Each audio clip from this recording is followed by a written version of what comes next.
4x4 de l'armée, un Toyota Land Cruiser civil, mais superchargé.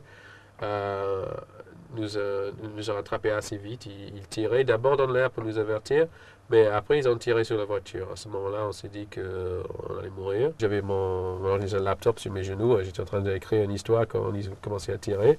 Et donc, l'histoire de la guerre, ce n'était plus quelque chose que j'ai raconté sur la vie des autres, c'est moi qui étais visé. Nos craintes n'étaient pas vraiment avec nos capteurs à ce moment-là, mais on s'est transféré vers la police secrète le troisième jour.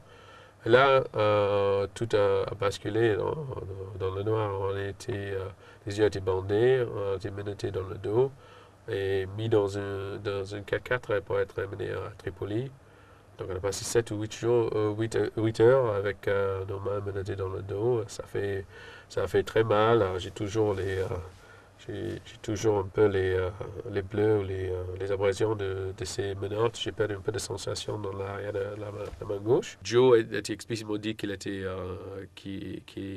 recevrait la peine de mort, qu'il partirait dans un cercueil.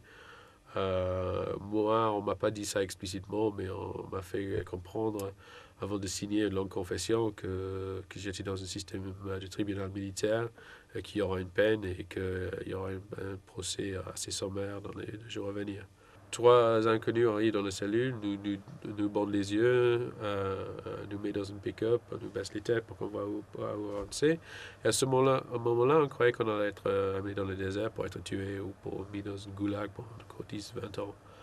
Mais, grande surprise, nous sommes déposés dans un hôtel à 5 étoiles, où la suite qui m'a été réservée est plus grande que mon appartement à Paris. Le porte-parole de M. Gaddafi m'a dit que j'étais libre à rester à Tripoli couvrir la guerre ou de partir sur le premier bus pour Tunis le lendemain matin. Et j'ai pris le bus.